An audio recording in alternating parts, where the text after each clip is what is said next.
जिसे आत्मशोधन करना है उसे ब्रह्मचर्य रहना ही है, इसीलिए इसको शुरू किया। जिसे ब्रह्मचर्य रहना है उसे शरीर को चिकना बनाना, श्रृंगार करना, यह सब छोड़ देना चाहिए। काय को इसको अभी कुछ दिन बाद शरीर छूट जाएगा, फिर लकड़ी में जलेगा भाई। चाहे जितना इसे पाउडर लगा लो, चाहे जितना इत्र छिड़क लो, आग में जलेगा कुछ दिन। बोले कुछ दिन क्यों, अभी तो हम 30-40 साल ऐसे निकल गए। ऐसे अब पता नहीं 30-40 साल है कि नहीं है, ऐसे निकल जाएंगे। ब्रह्मा जी के यहां कमल की पंखुड़ी में जितने में सुई छेदो उतने में 1 वर्ष हो गया। अपने 100 वर्ष कितने हुए, 100 बार ऐसे ब्रह्मलोक में करे तो हो गया। अपने शरीर को ज्यादा श्रृंगार, सुख, सुविधा, प्यार मत दो। जितने से भजन बन जाए, धर्म बने, उतना ही दो। स्त्रियों का काम भाव से स्पर्श करना, संभाषण करना, देखना छोड़ दे। यदि आत्मशोधन करना है स्त्री साधक को पुरुष साधक से, काम भाव से, कैसे, किसी भी तरह से, बहुत सावधानी का विषय से आपको खुद निर्वाह करना है, कोई दूसरा निर्वाह करने वाला नहीं, दूसरे को सफाई देने की जरूरत नहीं। तीसरी बात, पहला है शरीर का श्रृंगार, दूसरा है स्त्रियों से संसर्ग, संभाषण, बातचीत आदि आदि। तीसरा है पौष्टिक और स्वादिष्ट भोजन। ये महान भयंकर हैं 3 बातें जो साधक को नष्ट कर देती है। शरीर का श्रृंगार करना, माताओं बहनों से काम भाव से युक्त होकर के इस तरह का व्यवहार, बातचीत, ऐसा आप सफाई पेश कर सकते हैं। भैया सफाई पेश करने की बात नहीं, आप खुद देख लीजिएगा। आपका अगर दृष्टि ठीक है, आपका भाव ठीक है, आपका व्यवहार ठीक है भगवान को साक्षी करके, तो कोई दोष नहीं है। लेकिन यदि आप अंदर से दूषित हैं तो आप बचिए। और स्वादिष्ट बलिष्ठ भोजन, आत्मशोधन करने वाले उपासक को जरूरत नहीं, कोई जरूरत नहीं।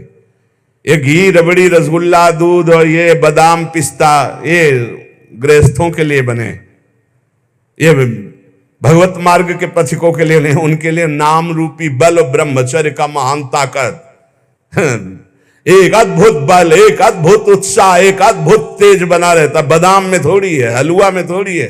बादाम हलवा खा के तो बेकार हो जाओगे।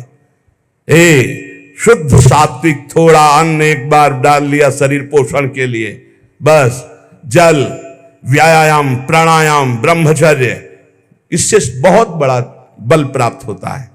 हमें निरंतर मन को वश में करना। मन को वश में करने के लिए ये शारीरिक बल की जरूरत नहीं है। शारीरिक बल तो अपने आप बना रहता है। उत्साह, एक आत्मिक शक्ति, एक बल, एक अलौकिकता रहती है। ये निकृष्ट आचरण करने से नहीं। स्वादिष्ट और पौष्टिक भोजन की कोई आवश्यकता नहीं ब्रह्मचारी के लिए कि 5 चम्मच उसमें दाल में घी डाल के और सब कर, फिर कैसे हजम करोगे। तपस्वी उपासक को चाहिए स्त्री के रूप की तरफ, उसके हास्य की तरफ, उसके मधुवचन की तरफ, उनके संकेत की तरफ, उनके हाव भाव की तरफ, या स्त्री उपासक को चाहिए पुरुष के ऐसे परस्पर चितवन को ना देखे, ना चिंतन करे, ना देखे, ना चिंतन करे। परस्पर विरोधी शरीर को राग पूर्वक देखना, उनके अंग प्रत्यंगों का चिंतन करना, उनकी बातें करना, ये ब्रह्मचर्य कदापि नहीं रह सकते जो ऐसे आचरण वाले लोग हैं। ब्रह्मचर्य व्रत में रत रहने वालों को अत्यंत सावधानी पूर्वक अपनी इंद्रियों को दर्शन, संभाषण, चिंतन से बचाना है। जो भिक्षुक ब्रह्मचर्य का आनंद प्राप्त करना चाहता है उसको अच्छे अच्छे पदार्थों के स्वाद पाने वाली जिह्वा पर काबू करना होगा। हाँ, ये जवानी जो है ये व्यतीत होनी चाहिए तपस्या में, जलने में व्यतीत होनी चाहिए, तो बुढ़ापा में वर्षा हो जाएगी। गर्मी की बात वर्षा आती है ना, जलोगे तपोगे तो वर्षा हो जाएगी। अगर पहले ही भीजे भोगों में पड़े रहोगे तो बुढ़ापा में सड़ोगे। फिर ध्यान रखना, पक्की बात समझ लो। सड़ना जानते हो किसे कहते हैं? अगर ध्यान हो आपको हितधाम में, एक 70-75 वर्ष के वयोवृद्ध वेशधारी जो बोल रहे थे, तो हम दोबारा पुनरावृत्ति नहीं करेंगे बोलने की, वो बोल रहे थे, आप लोगों को ध्यान होगा कि महाराज बचा लीजिए, 75 साल का हूं, ऐसे से ऐसा ऐसा ऐसा। इसलिए ब्रह्मचर्यरत भिक्षुक को चाहिए किसी भी विपरीत शरीर से परिचय न ले, एकांत मिलन की बात ना हो, किसी भी तरह से अपने मन की कमजोरी सामने वाला ना जान पावे। ब्रह्मचर्यरत भिक्षुक को चाहिए कि वासनावर्धक, पुष्टिकारक भोजन, पेय, वार्ता, दृश्य इनका परित्याग कर दे। जैसे बहुत ज्यादा ईंधन हो तो अग्नि उतनी ज्यादा बढ़ेगी, ऐसे जितना पौष्टिक आहार करोगे उतने काबाग्नि बढ़ेगी। शरीर का श्रृंगार, शरीर की शोभा, शरीर को सुख आराम देने की भावना वाला कभी ब्रह्मचारी नहीं हो सकता। बहुत सावधान। जब भगवत मार्ग में चले तो अंगूठी की जरूरत क्या है? जब भगवत मार्ग में चले हैं तो किसी भी तरह के आभूषण की जरूरत क्या है? भगवत मार्ग में चले तो कंघा की जरूरत क्या है? भगवत मार्ग में चले हैं तो चिकनाहट लगाने की जरूरत क्या है? सजाने की जरूरत क्या है? वैसे ही तेजों में सजे रहोगे। दो ही प्रकार से भगवत मार्ग में रहने वालों की पद्धति है, या तो पूरे बाल मुड़वा दे या पूरे बाल रखे रखे, 10-20 वर्ष बनाए रखो फिर मुड़वा दो, या पूरे जीवन बनाए रखो, और या फिर 2-2 महीने 4-4 महीने के नियम में उनका मुंडन कराते रहो। ये कंघा लगाना, ये सेटिंग करना, फिटिंग कर, ये सब नहीं है। बाण लगोटा बचा के इंद्री कभी न देखा पर नारी, और भिक्षा के टुकड़े खा करके चढ़ी परमार्थ की तैयारी। आंख उठाकर किसी की तरफ नहीं देखा, काछ वाच मन निश्चल राखे, धन धन जननी तेरी रे, फिर आगे चलकर प्रकाशित हो जाओगे। बहुत सावधानी की जरूरत है और व्यायाम अत्यंत आवश्यक है।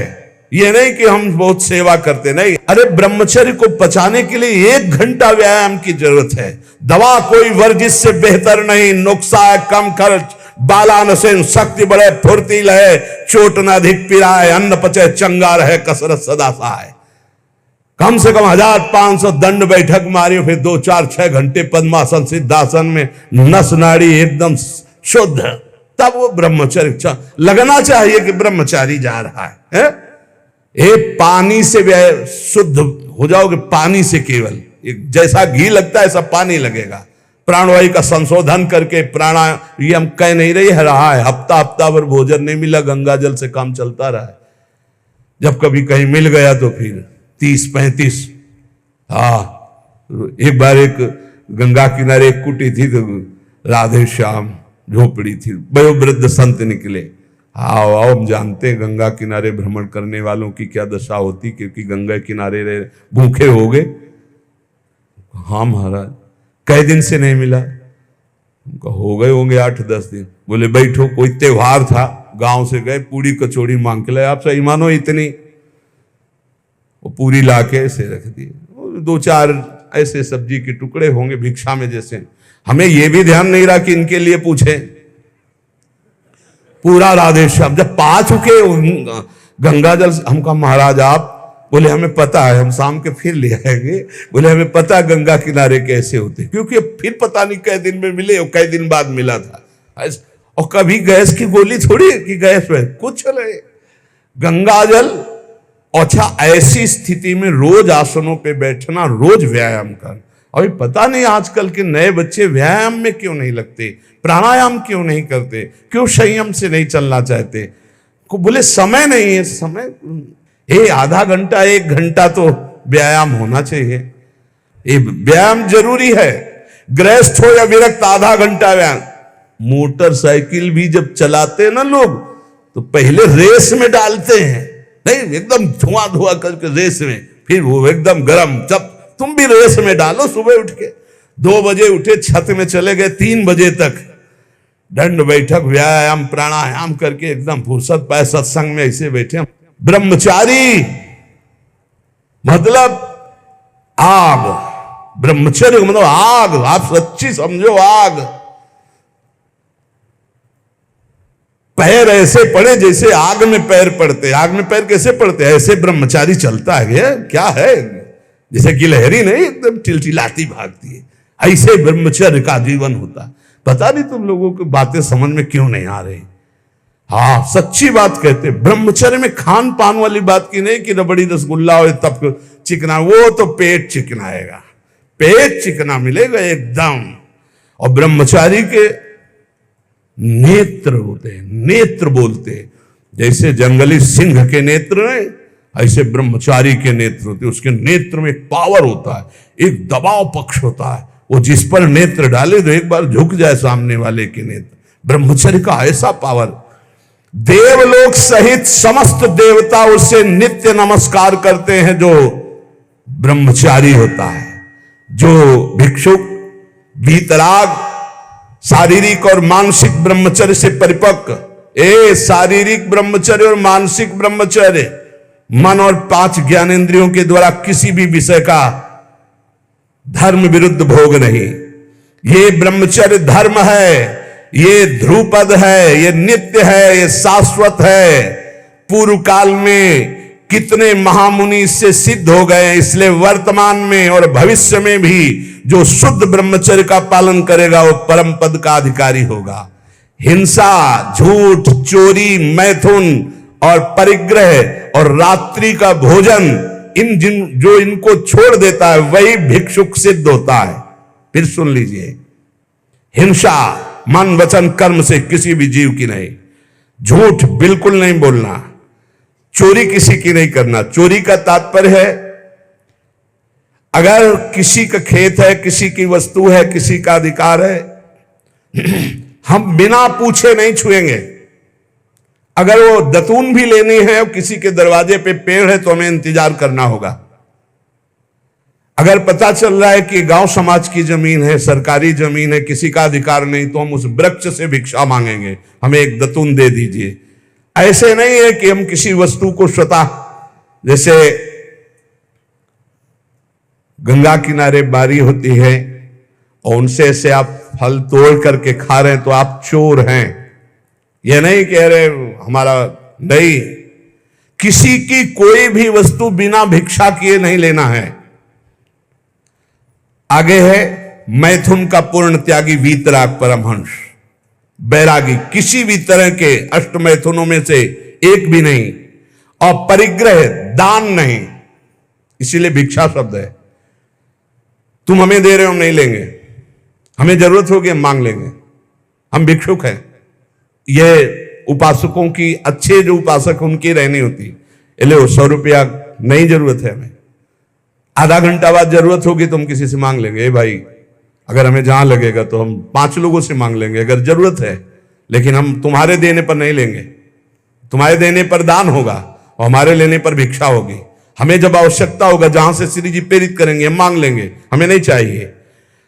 हिंसा, झूठ, चोरी, मैथुन, परिग्रह और रात्रि का भोजन, ये साधक कभी रात्रि में भोजन न करे।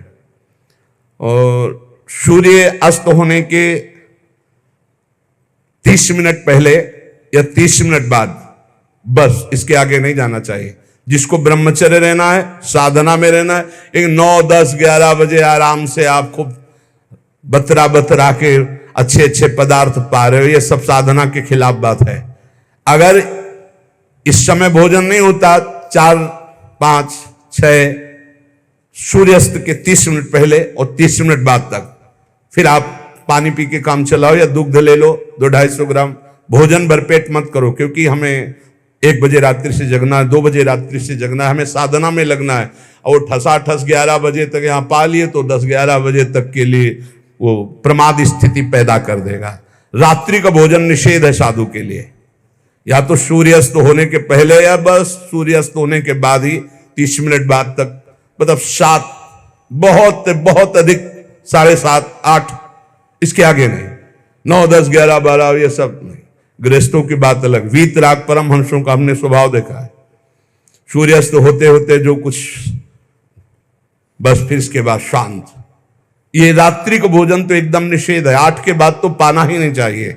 ये नियम बना लो, क्योंकि अपनी दिनचर्या में या तो ऐसा कुछ विधान करो, हमें लगता हो जाता होगा है सर, हाँ ये मतलब ये सावधानी की जरूरत, इसमें मना किया गया है। और ये वैसे भी अपनी दिनचर्या में नहीं बन पाएगा। रात्रि के 12:30-1 बजे जगना है, और आपने 9, 10, 11 बजे दबा के पा लिया तो कैसे जग पाओगे, फिर नहीं चल पाओगे। ये 5 कारण होने पर, उपदेश मिलने पर भी वो अपने जीवन में नहीं उतार पाता है। अभिमानी होने से, क्रोधी होने से, प्रमादी होने से, असाध्य रोगी होने से या भोगी होने से। ये 5 दोष होने के कारण गुरुजनों के उपदेश अपने जीवन में नहीं उतार सकता। अभिमानी होने से, क्रोधी होने से, प्रमादी होने से, असाध्य रोगी होने से या भोगी होने से। जो ब्रह्मचर्य नहीं रह पा रहा है, जो भोगी है, वो गुरु के उपदेश नहीं धारण कर सकता। जो असाध्य रोगी है वो बेचारा असमर्थ है, और जो प्रमादी है वो नहीं, और जो क्रोधी है वो नहीं, और जो अभिमानी है वो नहीं।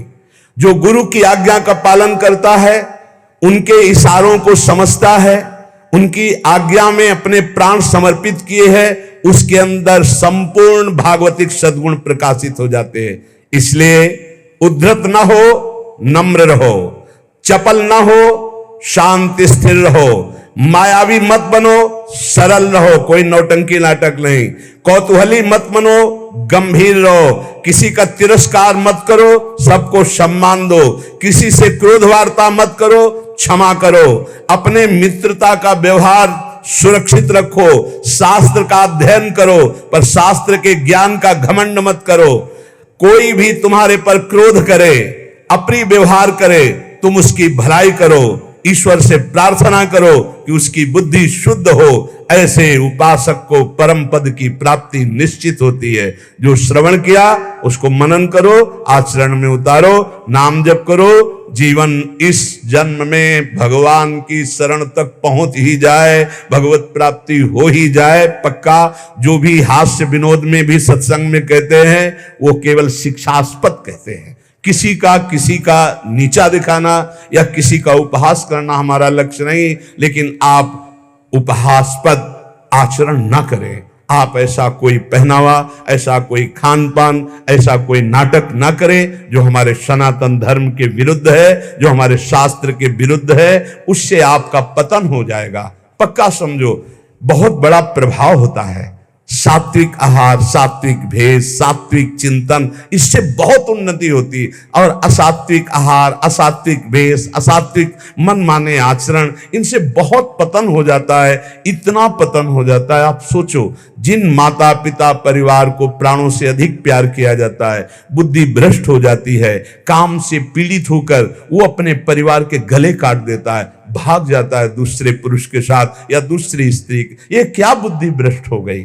जिनकी पूजा करनी चाहिए उनकी हत्या कर देते हैं, जिनको हमें शीश पर आज्ञा, उनके शीश उतार लेते हैं। ये बुद्धि भ्रष्ट हो जाती है। आप देख लो, समाज में देख लो क्या हो रहा है। इसीलिए हम अगर विनोद में भी कोई बात कहते हैं तो तुम्हारे मंगल के लिए कहते हैं। किसी को कभी कुछ चुभे, कभी कुछ कोई शब्द चुभे, उसका विचार करना वो बहुत ही कड़ुआ होगा, लेकिन आपको स्वस्थ करने लायक होगा। जैसे कुछ ऐसी औषधियां होती, कुछ ऐसे चूर्ण होते हैं, बड़े कड़वे होते हैं, नीम जैसे लगते हैं, लेकिन वो आपका परम मंगल करते हैं। इसलिए प्यारे, हमारा किसी को दुख पहुंचाना उद्देश्य नहीं, हमारा उद्देश्य तुम्हें परम सुख प्रदान करना। पर तुम अपनी स्थिति को, अपने धर्म को, अपने आचरणों को भूल गए और मनमानी आचरण कर रहे हो, इसलिए तुम्हें जरूर बुरा लग सकता है। जैसे शास्त्रों में बार बार ये आकर्षण की निंदा की गई। अब अज्ञान के कारण, न जानने के कारण, उस शास्त्रों को कहते हैं, अरे स्त्री की शरीर की निंदा की, तो किसी के शरीर की कोई कौन सी वंदना की गई है। पुरुष का शरीर चाहे स्त्री का शरीर है तो पांच भौतिक परस्पर आकर्षण की निंदा की गई, परस्पर अधर्माचरण की निंदा की गई। अगर आप शास्त्र सम्मत बातों को विचार करके देखें तो आज जो हमारी दुर्दशा हो रही वो शास्त्र न मानने से हो रही, शास्त्र की आज्ञा का पालन न करने से हो रही। कि जब तक तुम्हारे शरीर में बुढ़ापा नहीं आता, कोई असाध्य रोग नहीं हो जाता, तुम्हारी इंद्रियां बलवान हैं, तब तक तुम अपनी इंद्रियों को गलत आचरणों में मत उतारो और अपने कल्याण के लिए उपाय कर लो। नहीं बुढ़ापे में या असाध्य रोग में या इंद्रियां जब निर्बल हो जाएंगी तब तुम कुछ नहीं कर पाओगे। जो मनुष्य दूसरे प्राणियों के शरीरों की हिंसा करके या हिंसा करवा के या हिंसा का अनुमोदन करके अपने शरीर को पुष्ट करता है। जैसे पशुओं को लाके काट के फिर खाना, बोले हम काटते तो नहीं, दुकान से ले आते हैं। तो दूसरा, हम लाते भी नहीं है, मंगवा लेते हैं। तीनों को बराबर नरक मिलेगा। कर्ता, प्रेरक, अनुमोदन। प्राणियों की हिंसा करना, हिंसा करवाना, हिंसा का अनुमोदन करना, ये स्वभाव भगवत मार्ग से बिल्कुल विपरीत ले जाएगा। संतों की बातें, भगवत भक्तों की बातें, शास्त्र की बातें जहर जैसी लगेंगी ऐसे लोगों को। और अगर सुन लिया श्रद्धा से तो सुधार भी हो सकता है। किसी भी तरह से किसी भी जीव को मार करके खाना जो हमारे शास्त्र के विरुद्ध है, वो तुम्हारे लिए हिंसा बहुत बड़ा पाप होगा। जीव तो सब में है, जीव बिना जीवे नहीं। मूरी में भी जीव है, गाजर में भी जीव है, आलू में भी जीव है, अरहर के पेड़ में भी जीव है, उर्द के भी पेड़ में, गेहूं के भी पेड़ में। लेकिन वो हमारे खाने के लिए शास्त्र सम्मत है। लेकिन ये दूसरे अन्य जीवों के मारकर खाने की बात मानव शरीर के लिए नहीं, राक्षसी भाव के लिए, जो राक्षस है उनके लिए है। संसार में जितने भी जीव हैं, मन से, वचन से, शरीर से जब किसी को दंड नहीं दिया जाता तो अपने सारे पाप नष्ट होने लगते हैं और उसे कोई भी दुख भोगना नहीं पड़ेगा। उसके दुख देने वाले पाप कर्म क्षय हो जाते हैं। सभी जीव को चाहिए कि ये बात समझ ले, सब यहां जीना चाहते हैं, सब अपने शरीर को सुखी रखना चाहते हैं। अगर किसी भी प्राणी को तुम मारते हो या उबालते हो या खाते हो तो तुम्हारा नाश निश्चित है, तुम्हारी दुर्गति निश्चित है। अपने स्वार्थ के लिए, काम से, क्रोध से, भय से यदि किसी को पीड़ा पहुंचाते हो, काम से, चार लोग मिलकर किसी के साथ ऐसा अभद्र व्यवहार करना या मार देना या ऐसा कर देना, तुम ये सत्य समझ लीजिए कि तुम्हारी दुर्गति पक्की है। ये महापुरुषों के वचन है। जो श्रेष्ठ, परोपकारी, निश्चय पूर्वक दूसरों के दुख को दूर करने की बात करने वाले हैं, वही मानव जीवन धारण करने का लाभ लेते हैं। क्रोध से, लोभ से, भय से या हास्य से भी पापकारी बात कभी मत करो।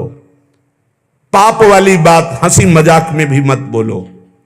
जो साधक आत्मज्ञान प्राप्त करना चाहता है उसे चाहिए सत्य बोले, परमित बोले, थोड़ा बोले, और संशय रहित बोले, परिपूर्ण स्पष्ट बोले, अनुभूत बोले, और वाणी को चंचल ना होने दे, मर्यादा से बोले। ऐसा बोलने वाला साधु परमार्थ की उन्नति को प्राप्त होता है। सत्य बोले, थोड़ा बोले, संशय रहित बोले, परिपूर्ण स्पष्ट शास्त्र सम्मत बोले, जो बोले अनुभव से बोले, वाचालता रहित होकर बोले, वो परमार्थ का पथिक होता है। जो भाषा सत्य है पर कठोर है, दूसरे को दुख पहुंचा रही है, बड़ी रूखी बात है, वो नहीं बोलनी चाहिए। प्रातः काल उठ करके भूमि के चरण छूकर बड़े बुजुर्गों को नमस्कार करके भगवत आराधना करके अपनी दिनचर्या में जाते हैं, उनका देखो कैसा आचरण होगा। जो सुबह से ही उठे गंदे आचरणों का चिंतन, गंदी वार्ता, गंदी क्रियाएं, पशुता छा गई है। इसलिए प्यारे, आज किसी भी प्रलोभन से यदि हमारा मन लुभायमान होगा तो हम शास्त्र की सही बात तुम्हें नहीं बता पाएंगे। और अगर हमारा उद्देश्य आपको भगवत प्राप्ति कराना है, आपका मंगल कराना है, तो निर्भय होकर दहाड़ते हुए आपसे कहेंगे, और आप प्यार से सुन लेना। थोड़ा कड़ुआ लगेगा लेकिन आपको बहुत ठीक कर देगा। ये सुदर्शन चूर्ण है, बड़ा कड़ुआ होता है सुदर्शन चूर्ण, लेकिन जिसका बुखार ना उतरता हो, नियम से सुदर्शन चूर्ण पाए, उसका बुखार उतर जाएगा। ऐसे ये जो माया का बुखार है ना, सत्संग रूपी सुदर्शन चूर्ण पाओगे, ये उतर जाएगा। नाम जप करो, सत्संग में कभी बुरा मत मानना। साधु, शास्त्र और गुरुजनों की बातें ये सदैव परमार्थ की उन्नति पर चढ़ाने वाली होती है। एक बार हृदय को सुनाना, ऐसा कि कड़ुआ सुन करके मुझे विचार हो कि मेरे जीवन में गंदगी क्या है और उसे दूर करना है, तो आपको अच्छा लगने लगेगा। शास्त्र जब बोलता है तो सत्य बोलता है, धर्म प्रिय बोलता है, उसमें आपका परम मंगल छुपा होता है। इसलिए कभी कभी कोई बात ऐसी उपहासास्पद या कड़वी लगे तो आपके मंगल के लिए तस्मात् शास्त्रम प्रमाणम है। और जहां कभी किसी को संशय लगे कि आपने बात कही थी कहां से प्रमाणित है, तो आप हमसे हृदय से पूछ लेना, वो कहीं न कहीं लिखी होगी, आप देख लेना, कहीं न कहीं लिखी होगी। सात्विक कैसे वस्त्र धारण करने चाहिए शास्त्र आज्ञा करता है, चाहे पुरुष हो चाहे स्त्री हो, वस्त्रों का बहुत प्रभाव है। कैसे आपको श्रृंगार करना है शास्त्र आज्ञा करता है। पातिव्रत धर्म का पालन करने वाली सौभाग्यवती पत्नी अपने पति को रिझाने के लिए षोडश श्रृंगार करती है, बाहर नहीं। बाहर वो गंभीरता पूर्वक कुछ ऐसे सौभाग्य चिन्ह धारण करके सौम्य भाव में रहती है। ऐसे जो आदेश हुए उनसे हमारे धर्म की रक्षा होती है, उनसे हमारी मानसिकता पवित्र रहती है। लेकिन पातिव्रत धर्म, एक पत्नी व्रत धर्म जो शास्त्राज्ञा करता है, या ब्रह्मचर्य व्रत धर्म अब ग्रंथों में लिखे रह रहे, कोई बिरला इन बातों को समझ रहा है नहीं। विदेशी आचरण हमारे देश में पधार रहे, ये जो धर्म स्थलियां हैं विदेशी भाव आ रहे। तो हमें लगता है सत्संग ही है एक जो तुम्हें डांट सकता है, सत्संग ही है एक जो तुम्हें झकझोर सकता है, सत्संग ही है जो तुम्हें गिरे हुए को शब्द के द्वारा उठा सकता है। आज गुरु कृपा से, श्री जी की कृपा से हजारों लोग इन्हीं कड़वी बातों को सुन सुनकर उठकर खड़े हो रहे हैं, अपने गंदे आचरणों का त्याग करके भगवत मार्ग में चल रहे। इसलिए सबसे प्रार्थना है, नाम जप करो, जो तुम्हें कड़वा लगे उसे बार बार मनन करो, वो तुम्हारे मन की गंदगी को दूर करके प्रियालाल से मिला देगा। विश्वास करो, प्रियालाल से मिले बिना ये मनुष्य जीवन बिल्कुल व्यर्थ जीवन है। फिर और योनियां देखो, ऐसी गर्मी हो रही है, पानी जगह जगह छोटे छोटे सरोवर जो होते थे वो सूख चुके हैं, पानी की बड़ी अव्यवस्था है। सोचो उन पशु पक्षियों को जहां आसपास नदी नहीं है। पहले तो धर्मात्मा लोग छोटे छोटे ऐसे पानी की व्यवस्थाएं करते थे पशुओं के लिए। सैकड़ों जगह वृंदावन में ऐसी नादी बनी हुई थी जिनमें शीतल जल भरा होता था गौओं के लिए। एक जगह भी खोजना मुश्किल हो जाएगा। पशुओं के लिए, पक्षियों के लिए पानी की बड़ी व्यवस्था है। तुम तो मनुष्य बिसलरी की बोतल खरीद लोगे, उनको कहां से है? विचार करके देखो। तो अगर हम अन्य योनियों में जाते हैं तो कितने भयानक दुख हमारे ऊपर होंगे। जंगलों में पानी सूख रहा है, पानी की कोई व्यवस्था नहीं। बहुत से ऐसे पशु पक्षी हैं जो चल करके जा करके नदी में पानी नहीं पी सकते, उनको वहीं नजदीक पानी चाहिए। कहां पानी की व्यवस्था है? पहले हमने देखा इसी वृंदावन में बड़े बड़े ऐसे पात्रों में पानी भरा हुआ है पशु पक्षियों के लिए, और नादी बनी हुई बड़ी बड़ी, उनमें शीतल जल भरा हुआ गौओं के लिए। बड़ी उदारता रहती थी। 50 जगह लोग शीतल मट के लिए जल प्याऊ थे सबको पिलाने के लिए। सब धर्म धीरे धीरे ह्रास होता चला जा रहा है। इसलिए उठो, धर्म के मार्ग में चलो, दूसरों का हित करो, शरीर के सुख की ज्यादा चिंता मत करो। ये लकड़ी में रखकर जलाया जाएगा या गाड़ दिया जाएगा, इससे कमा लो तपस्या, ब्रह्मचर्य, संयम, नियम, नाम जप।